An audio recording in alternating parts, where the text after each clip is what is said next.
Hello, this is Bridget Rowe with Divine Essentials. Okay, guys, so I know it's been a couple of days, but here I am. We have done half the book, so preparing for trauma work says Renee felt increasingly ready to address her painful past. She was learning to replace unhealthy survival strategies with positive coping ones. Now, when she felt the urge to avoid, pour a drink, or push her husband away, she practiced relying upon healthy and positive resources such as grounding, asking for help, and journaling. All avoidance strategies disconnect or disassociate you from painful emotions and memories. The EMDR therapy includes a preparation phase and treatment that focuses on helping you develop resources that will allow you to successfully process traumatic memories. When you feel safe and supported, you will be more capable of turning toward your difficult past. You will also strengthen your capacity to successfully handle current triggering relationships and events. Resources are the tools that allow you to feel safe in the present moment. You can cultivate both internal and external resources to draw upon when you feel triggered into a traumatic reaction. Resources can help restore a sense of inner calm and provide choices about how to respond to your environment. Internal resources include self-care practices that you have access to inside of your mind and body, such as deep breathing, grounding, containment, visualization, acceptance practices, mindfulness, exercise, journaling.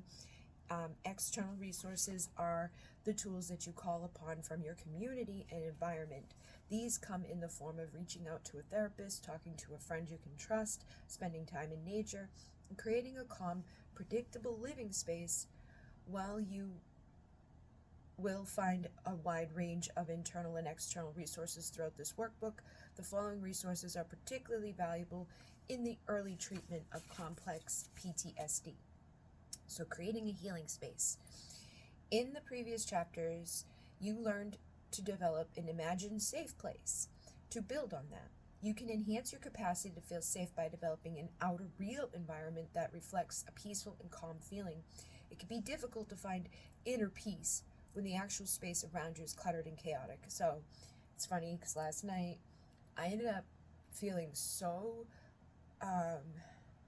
overstimulated, and I took naps yesterday, and I slept because I had 3 days off, and I got a lot of things done. But yesterday, for some reason, the dogs are always kind of a lot for me, but for some reason last night they were heightened in it, and it was my only choice was to just lay down and go to sleep, to not feel so because if I'm trying to do something and they're staring at me or they're whining, and it's not that they need anything. We went out, we came in, we went up, we went down, we did all these things, and it's almost like they're trying to get me to just chill out, man, lie down.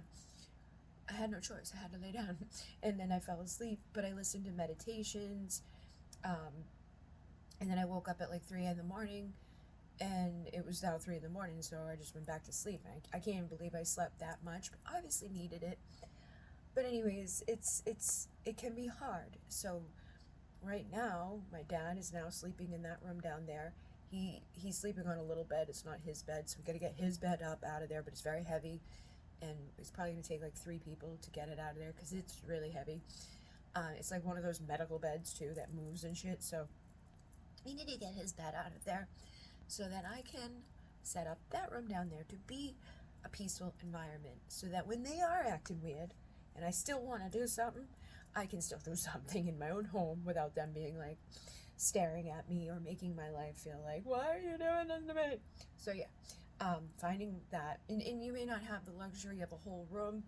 Try to make a little, my altar, you can make a little altar for yourself. It could be a windowsill, it could be the top of a bureau. Just get creative. It can even just be going in your bathroom. I know a lot of moms go to the bathroom to get away from their kids and things like that. So creating boundaries around your space by placing a screen or hanging a curtain. Think about what helps you to hold the intentions of peace, ease, and safety. Perhaps you select some well-chosen quotes, images, or a candle. Maybe you want to have something from nature, such as flowers, a plant, or stone. explore colors, fragrances that soothe your senses, and try to keep your space free of clutter so that your peaceful space offers respite from the busyness of the outside world. So I'm also looking forward to having that big room back, because behind that big room is the whole basement. So I could put all my craft stuff that I'm not constantly using back there in like organized ways. There's like all these tables and, you know, shelves. It's gonna be really cool. And then in the front area, I can make it like a little shop. So when people come in for an event, they can shop and buy the crystals that are just sitting here everywhere. And things that I have, like all the stuff that I make that I just like don't post online to sell, that's available to buy. But you can't see it or know about it, so how is it available to buy? It's going to be very good. But, you know, having the clutter around me, it does clutter up here. So if you have a lot of stuff around you, try to, I've been, you know, getting bags of stuff that I'm donating, bags of stuff that I'm tossing, bags of stuff that I'm going to organize and make nice. So set up the healing space in your home in practice, and you can use these lines to help you develop a plan for where you might create your space and what you might bring into your space that helps convey a sense of peace and safety conducive to healing. Okay? And then tomorrow we'll talk about grounding. I've got to go to work. In Renee, namaste.